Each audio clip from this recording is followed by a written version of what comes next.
आइए आज के इस सेशन में प्रातःकालीन की शुभ बेला में आप सभी को सादर नमस्ते, ओम सुप्रभात। देखिए आज हम एक बहुत ही नॉर्मल प्रॉब्लम के बारे में जानेंगे, जो एक बेसिक प्रॉब्लम है लेकिन वो भयंकर भी है, बहुत भयानक भी है। वो है कमर का दर्द। जो हमारी बैकबोन है उसके अंदर जो पेन होता है, जो दर्द होता है, उसके बारे में मैं आज आपको बताऊंगी। उसको किस तरह से हम ठीक कर सकते हैं, उसके कॉजेज क्या हैं, कारण क्या होते हैं जो बैक पेन होता है उसके, और वो पेन किस किस तरह का होता है, कहाँ कहाँ पे हमारे बैक पेन होता है, उसके बारे में मैं बताऊंगी। वो ज़्यादा करके महिलाओं के भी होता है और पुरुषों में भी होता है, और इतना भयानक होता है बैक पेन जो कि रात को सोने भी नहीं देता, लोगों की नींद भी गायब कर देता है। तो आइए एक बार हम परम पिता परमात्मा को याद करते हैं। बैठ करके एक बार ओम का उच्चारण करेंगे, उसके बाद हम मंत्र का जाप करेंगे, फिर हम अपने आगे की कक्षा शुरू करेंगे। लंबा गहरा सांस लेकर के डीप ब्रीद इन करते हुए ओम चैंटिंग करेंगे।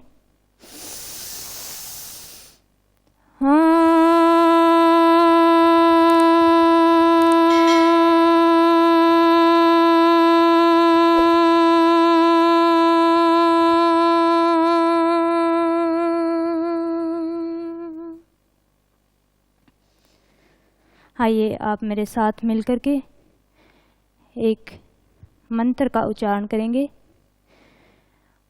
ओम योगेन चित्तस्य पदेन वाचा मलं शरीरस्य च वैदिकेन। ओम शांति। आइए देखिए आज मैं आपको जो कमर का दर्द है उसके बारे में बताऊंगी कि कमर के दर्द को किस तरह से हम ठीक कर सकते हैं, और कहाँ कहाँ पे किस किस टाइप का हमारे पेन होता है, और कुछ हमारा बॉडी स्ट्रक्चर भी बिगड़ जाता है। तो मैं आपको बॉडी जो स्ट्रक्चर बिगड़ जाता है तो उस बॉडी पोस्चर को, जो हमारे बॉडी का सही पोस्चर क्या होता है उसके बारे में मैं बताऊंगी, और बॉडी पोस्चर बिगड़ने के कारण भी हमारी कमर में दर्द होता है। तो आइए सबसे पहले मैं आपको जो 3 टाइप्स के जो कमर में पेन होता है, दर्द होता है, तो उसके बारे में बता रही हूँ। देखिए सबसे पहले फर्स्ट ऑफ ऑल हमारे जो लंबर पोर्शन है, जो ये जो हमारा S1 to S5 का जो पोर्शन है, जो सर्वाइकल पोर्शन है, यहाँ पे पेन होता है। इसके बाद हमारा जो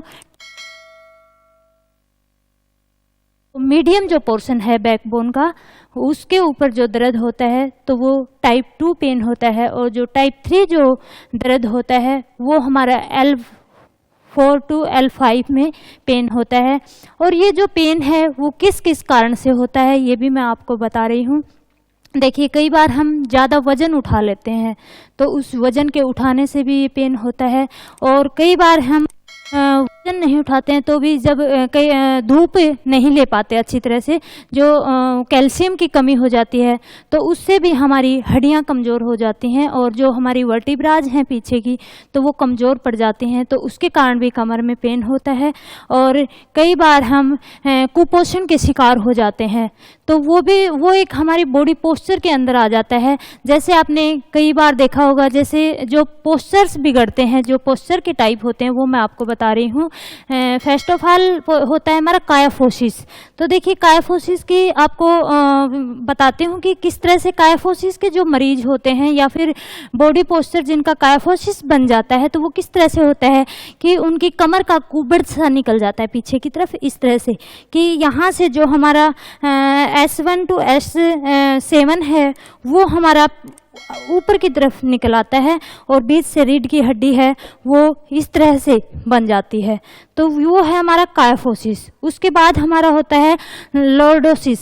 लॉर्डोसिस में क्या होता है कि जो हमारा L4 और L5 है, यहाँ से कमर अंदर की तरफ चली जाती है और चेस्ट बाहर की तरफ निकल आती है।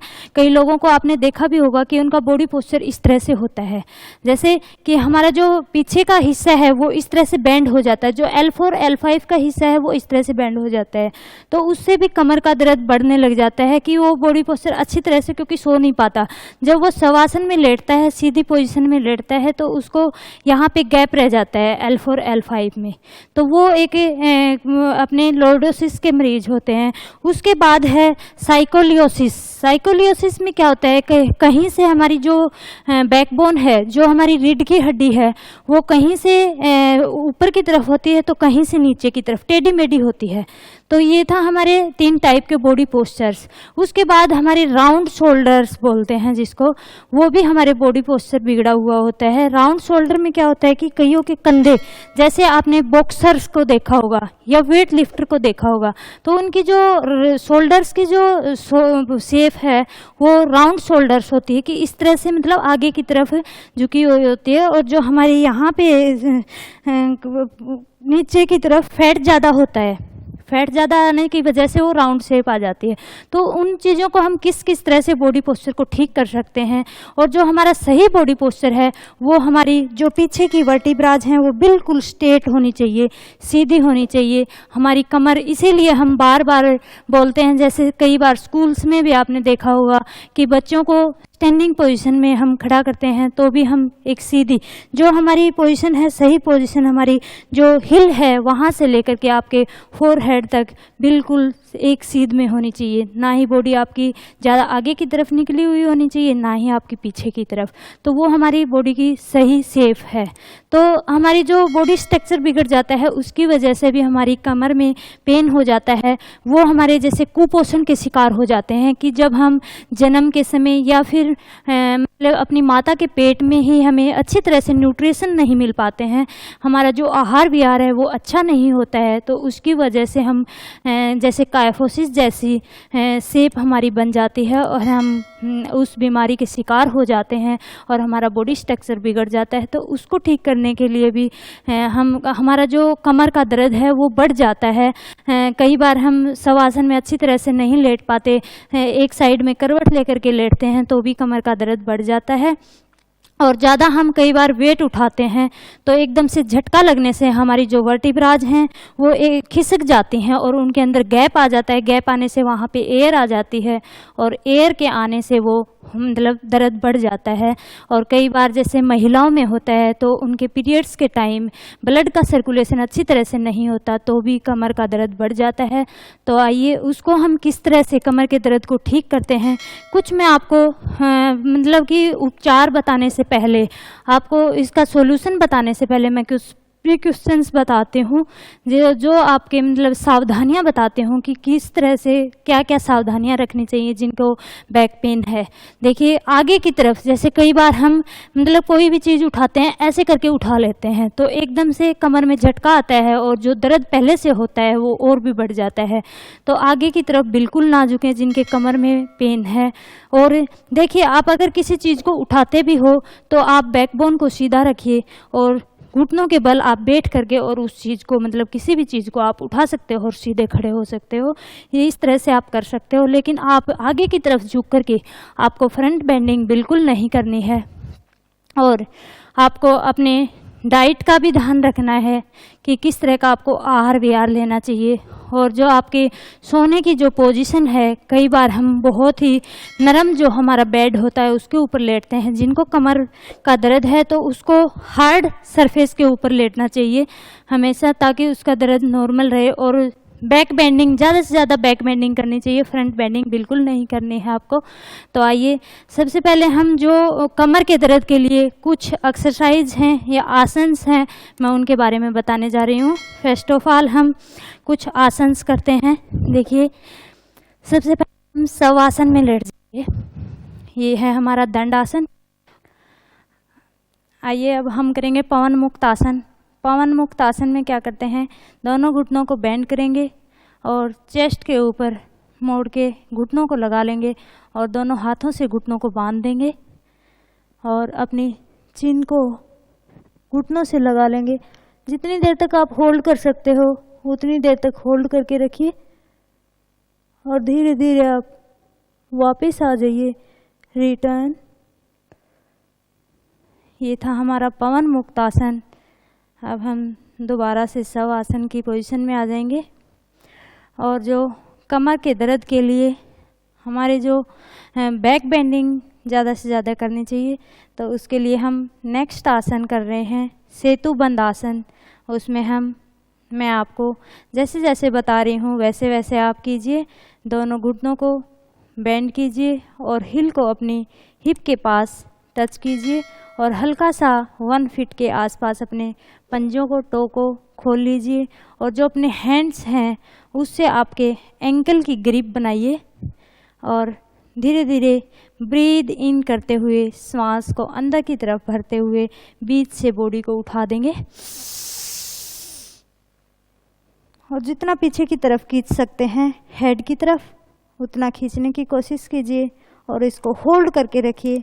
और जिसको कमर में पहले से दर्द है तो उसको और भी ज़्यादा दर्द होगा, लेकिन कोई भी डरने की ज़रूरत नहीं है।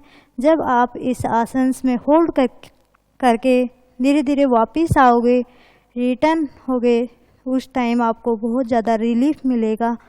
और इसको होल्ड करके रखें मैक्सिमम टाइम। धीरे धीरे रिटर्न, धीरे धीरे आहिस्ता आहिस्ता वापस आ जाएंगे। ये था हमारा सेतु बंद आसन। इसको हम 3 से 4 बार कर सकते हैं कंटिन्यू। ये था हमारा शव आसन। दोबारा से हम शव आसन की पोजीशन में आ जाएंगे और जब हम इस तरह से किसी भी प्रकार का कोई आसन करते हैं तो हमारी वापस आने के बाद जो हमारी हथेलियां हैं वो ऊपर की तरफ होंगी और टो को हम 1 फीट के आसपास खोल लेंगे और बॉडी को बिल्कुल लूज छोड़ करके डीप ब्रीदिंग, ब्रीद आउट करेंगे।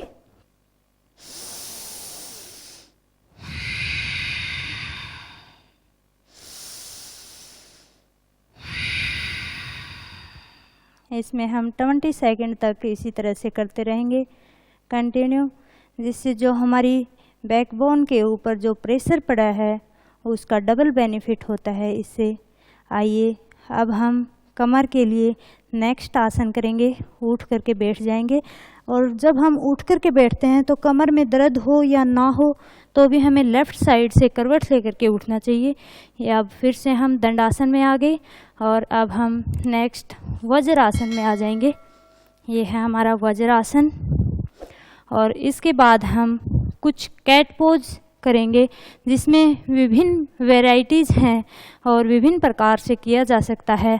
तो जो बैकबोन के लिए, जो कमर में जिसको दर्द है उसके लिए मोस्ट इम्पोर्टेंट आसन्स हैं और कुछ एक्सरसाइजेज हैं, तो वो मैं आपको बताऊंगी। देखिए कैट पोज में हम क्या करते हैं, वज्रासन से हम सीधा इस तरह से हम मतलब हाफ हैंड का गैप लेंगे और इससे हम आगे की तरफ दोनों हाथों को टच करेंगे और जो दोनों हाथों का गैप है वो हमारा 1 फीट के आसपास होना चाहिए। उसी तरह से हमारे घुटनों का जो गैप है वो भी 1 फीट होना चाहिए।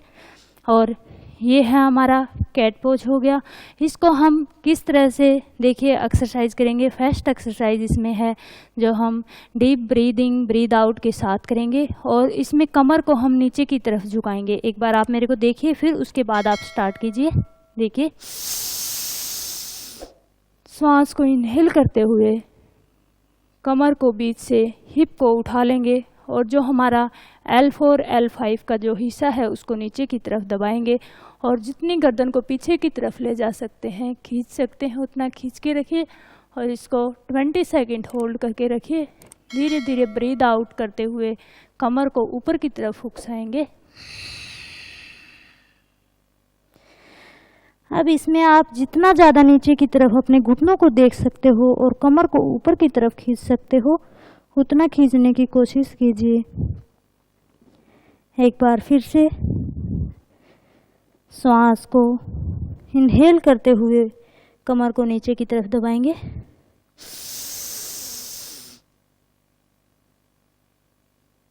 हिप को ऊपर की तरफ निकालेंगे और कमर को बीच से दबाएंगे, गर्दन को पीछे की तरफ खींचेंगे।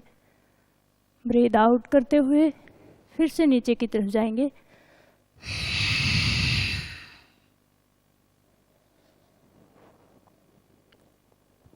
इस एक्सरसाइज को हम 10 टाइम करना चाहिए। 10 time up, 10 time down, relax. अब नेक्स्ट एक्सरसाइज इसमें है, जो हमारा राइट पाँव है उसको हम अप डाउन करेंगे। 1, फिर आगे की तरफ ब्रीद आउट करते हुए घुटने को आगे की तरफ खींचेंगे, फिर ब्रीद इन करते हुए पीछे की तरफ। 1, 2, 3, 4, 5, 6, 7, 8, 9, 10। रिलैक्स। ये था हमारा राइट साइड से। अब सेम एक्सरसाइज हम लेफ्ट साइड से करेंगे। Repeat again. स्टार्ट।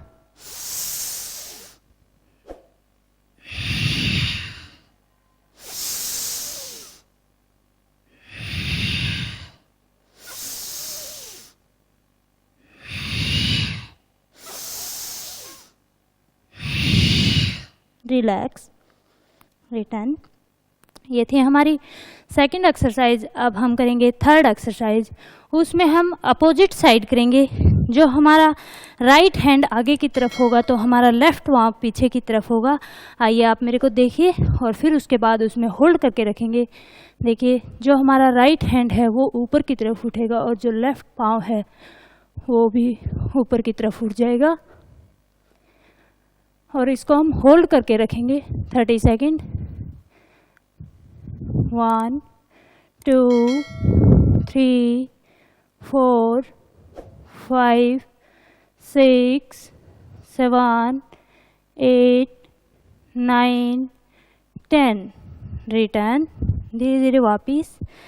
जिसमें इसका बैलेंस नहीं बन पाता है तो वो सिर्फ पाँव को उठा करके भी होल्ड कर सकता है इस तरह से, और फिर उसके बाद अकेला हैंड्स को उठा करके भी होल्ड कर सकता है। धीरे धीरे बैलेंस बनने लग जाएगा, फिर आप इसको कंटिन्यू कर सकते हो। सेम एक्सरसाइज दूसरी साइड, अदर साइड से करेंगे।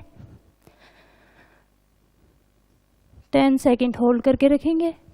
1, 2, 3, 4, 5, 6, 7, 8, 9, 10। रिटर्न। धीरे धीरे वापस। ये हमारी तीसरी एक्सरसाइज थी इसी पोजीशन में। आइए अब हम वज्रासन में आ जाएंगे। ये हमारा वज्रासन है। ये थे हमारी कमर के दर्द के लिए कुछ, मतलब जो कैट पोज में कुछ एक्सरसाइज करवाते हैं वो थी, और ये आपके लिए बहुत ही मोस्ट इम्पोर्टेंट एक्सरसाइज हैं।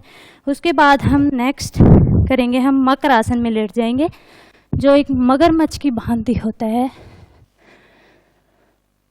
जिसमें हमें रिलैक्स महसूस होती है।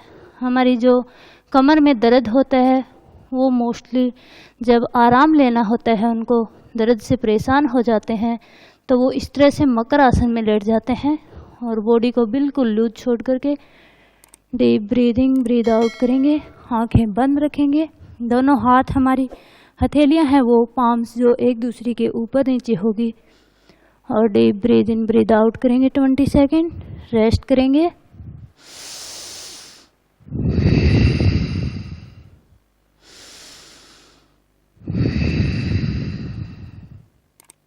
क्योंकि जिसके कमर में दर्द होता है तो वो इतना ज़्यादा परेशान हो जाता है, वो कंटिन्यू किसी एक्सरसाइज, आसन्स को भी नहीं कर सकता, तो उसके लिए रिलैक्स होना अति आवश्यक है। उसको पूरा रेस्ट करना चाहिए। ये था हमारा मकर आसन। नेक्स्ट आसन करेंगे हम कमर के दर्द के लिए भुजंग आसन। दोनों हाथों को अपने कंधों के नीचे ले आएंगे और डीप ब्रीद इन करते हुए कमर को पीछे की तरफ बेंड करेंगे, और जो हमारा बेल्ट वाला हिस्सा है इसको टिका के रखेंगे, सिर्फ हम कमर को बेंड करेंगे। आइए आप मेरे साथ मिल करके कीजिए। डीप ब्रीदिंग करते हुए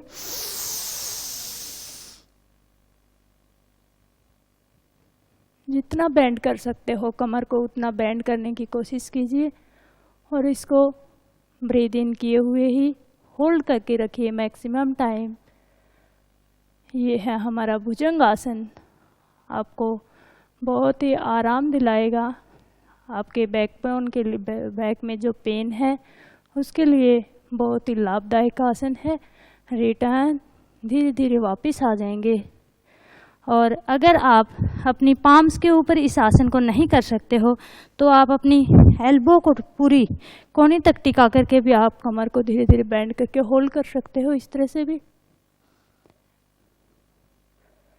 रिटर्न, धीरे धीरे। ये थे भुजंग आसन के। अगला आसन करेंगे हम कमर दर्द के लिए धनुरासन, जो सिंपल धनुरासन होता है, और एक हम जो कॉम्पिटिशन्स में करते हैं जो एडवांस में धनुरासन होता है, जो धनुष की आकृति का होता है। तो जिसके बैक में दर्द है, बैक पेन है, तो उसके लिए धनुरासन, सिंपल धनुरासन ही लाभदायक होता है, क्योंकि अगर उसको ज़्यादा एडवांस करवा देते हैं तो और भी ज़्यादा दर्द बढ़ सकता है एकदम से। तो आइए अब हम करेंगे धनुरासन। सबसे पहले हम दोनों पाँव को मोड़ करके अपने हिप के ऊपर हिल को टिका लेंगे और दोनों हाथों को पीछे से जो हमारा एंकल है उसकी ग्रिप बनाएंगे और धीरे धीरे श्वास को इनहेल करते हुए ऊपर की तरफ उठा देंगे। ये है हमारा सिंपल धनुरासन। इसको 20 या 30 सेकंड तक होल्ड करके रखेंगे। आइए आप मेरे साथ 10 सेकंड तो होल्ड करके रखिए। 1 2 3 4 5 6 7 8 9 10। रिटर्न, धीरे धीरे वापिस। ये था हमारा सिंपल धनुरासन, जो कमर दर्द के लिए बहुत ही लाभदायक आसन है। नेक्स्ट आसन करेंगे हम शलभासन, जो एक टिड्डी की तरह से होता है। जैसे पीछे से टिड्डी अपनी पूंछ को उठा करके रखती है, उसी तरह से शलभासन करते हैं। एक शलभासन जो एडवांस में करते हैं उसमें हम पीछे से पैरों को उठा करके पूरा सीधा करते हैं, लेकिन जिसके कमर में दर्द है उसको हम सिंपल शलभासन करवाते हैं। वो इस तरह से है, दोनों हाथों को अपनी थाइज के नीचे लेकर के जाएंगे और दोनों ब्रीद इन करते हुए सांस को अंदर भर के पीछे से दोनों पाँवों को मिला करके उठा देंगे। इस तरह से उठा करके होल्ड करके रखेंगे। 1 2 3 4 5 6 7 8 9 10। रिटर्न, धीरे धीरे वापिस। जितना आप अपने पैरों को उठा सकते हो उतना उठाने की कोशिश कीजिए। धीरे धीरे मकर आसन में आ जाएंगे और 10 सेकेंड रेस्ट करेंगे। Deep breathe in, breathe out करेंगे।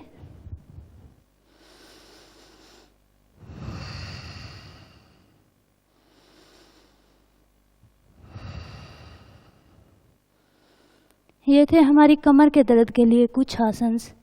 इसमें हम जो धनुरासन करते हैं वो एक हाथ से भी कर सकते हैं, वो भी मैं आपको बता रही हूँ। एक बार हम लेफ़्ट साइड से करेंगे।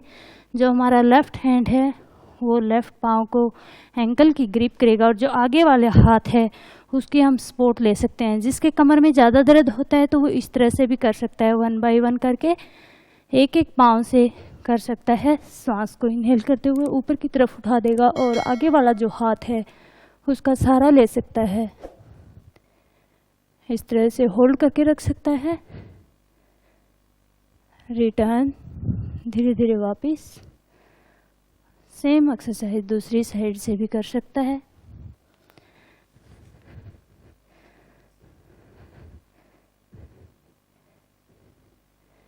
इसको इस तरह से होल्ड करके रखें। रिटर्न, धीरे धीरे वापस। इसको इस तरह से भी कर सकते हैं। और कुछ कमर के लिए अब हम दोबारा से यहीं से शवासन में लेट जाएंगे। और कुछ एक्सरसाइज और हैं कमर दर्द के लिए, जहां हमारे L4 L5 में पेन होता है, तो उसके लिए कुछ एक्सरसाइज और हैं, वो भी मैं आपको बता देती हूँ। ये है हमारा शवासन। इसमें हम शवासन में आते हैं, वो मैं आपको बता रही हूँ। देखिए, दोनों पाँव को बेंड कर लेंगे हिप के पास, और जो हमारे दोनों हाथ हैं उनको साइड में खोल लेंगे शोल्डर के अकॉर्डिंग। जहाँ से हमारा कंधा है उसी सीध में हमारे दोनों हाथ होने चाहिए। और जब हम पैरों को राइट साइड अगर गिराते हैं तो लेफ़्ट साइड हमारा मुख होगा। अगर हम लेफ़्ट साइड पैरों को गिराते हैं तो हमारा राइट साइड में फेस होगा। और जितनी ट्विस्ट कर सकते हैं बॉडी को ट्विस्ट करने की कोशिश कीजिए। और यहाँ पे कमर में बिल्कुल फटने को हो जाती है, लेकिन उसको असहनीय दर्द भी होता है, लेकिन उसको सहन करके रखिए, उसको रोक के रखिए। आपको तुरंत वापस नहीं आना है। इसमें 30 सेकंड तो कम से कम मिनिमम टाइम होल्ड करके रखना है।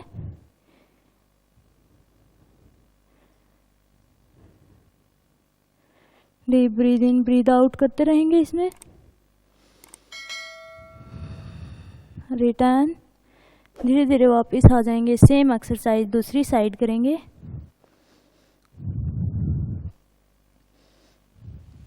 इसी तरह से पूरी ट्विस्ट करके रखेंगे।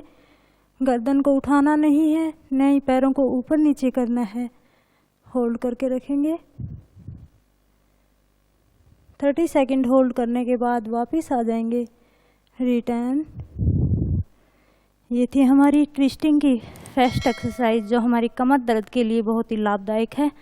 इसके बाद में हमारी नेक्स्ट जो एक्सरसाइज है वो है, दोनों पैरों को 1 फीट के आसपास हम खोल लेंगे। हाथों की पोजीशन वहीं पे सेम रहेगी। और उसी तरह से अब हम जहाँ पे हमारा जो राइट पाँव है उसका जो लेफ़्ट घुटना है वो हमारी राइट पाँव की हिल के पास में आ जाएगा। और हाथों की पोजीशन उसी तरह से रहेगी और फेस भी उसी तरह से ट्विस्ट हो जाएगा। ये इस तरह से हमारा जो, और पूरी ट्विस्ट। इसमें तो और भी ज़्यादा असहनीय पेन होता है। जिसके कमर में दर्द नहीं होता है उसको भी हल्का हल्का खिंचाव होता है, तो उसको जल्दी वापस नहीं आना है। आपको चाहे ज़बरदस्ती खींच के रखना पड़े, आप उसको वहीं पे होल्ड करके रखिए, ताकि धीरे धीरे आप रिटर्न वापस आ जाइए। इसी को हम सेम एक्सरसाइज दूसरी साइड से करेंगे। इसको चेंज करेंगे।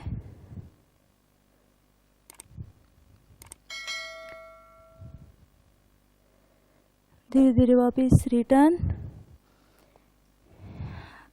एक एक्सरसाइज और बताने जा रही हूँ मैं अब आपको।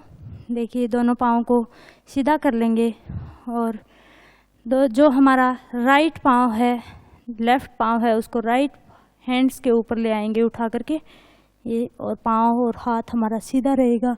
और बैकबोन को उसी तरह से हम राइट जो लेफ़्ट हैंड है उसकी पाम्स को देखने की कोशिश करेंगे। और इसको पाँव हमारा घुटना हैंड्स सीधा रहेगा और नीचे वाला पाँव भी हमारा सीधा रहेगा। और धीरे धीरे रिटर्न वापस आ जाएंगे। इसी तरह से सेम एक्सरसाइज दूसरी साइड करनी है आपको। ये थी हमारी कुछ शवासन में लेट करके कुछ कमर दर्द के लिए एक्सरसाइज। आइए अब हम लेफ़्ट साइड से करवट लेकर के उठ करके बैठ जाएंगे। आइए अब हम किसी भी पद्मासन, सुखासन, सिद्धासन में बैठ जाएंगे। और कुछ प्राणायाम बताती हूँ मैं आपको कमर दर्द के लिए।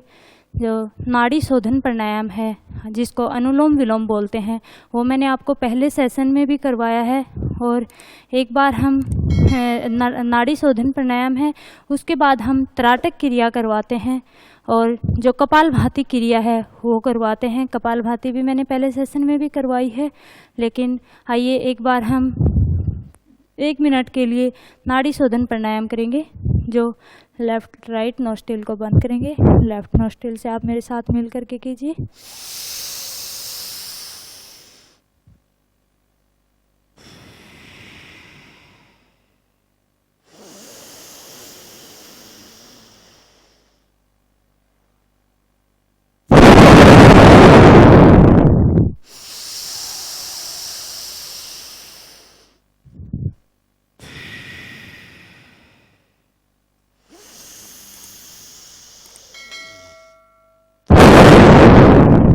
रिलैक्स।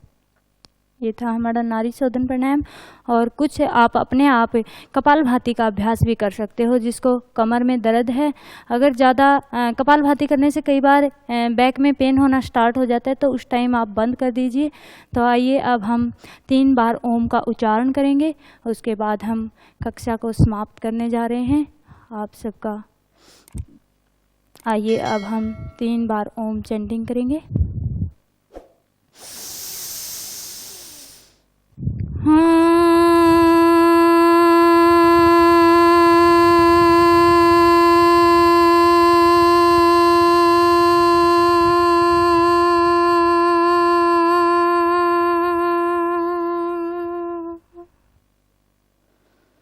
Repeat again.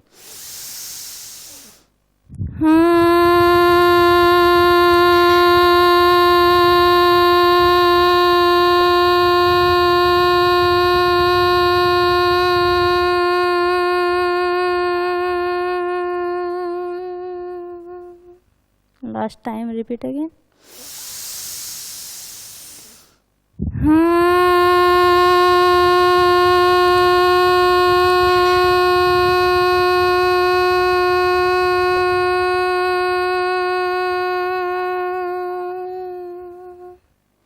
दोनों हाथों को पाम्स को रब करेंगे। ओम अयम में अस्तो भगवे नयम में भगवत्र अयम में विशुभे से जो यम शिवाभिमर्शन। चेहरे पे फेस पे लगाएंगे धीरे धीरे एक बार फिर से। ओम अयम में हस्तो भगवे नयम में भगवत्र अयम में विशुभे से जो यम शिवाभिमर्शन। दोनों आँखों पे लगाते हुए आईज को खोल लेंगे, आईज ओपन करेंगे। ओम शांति शांति शांति।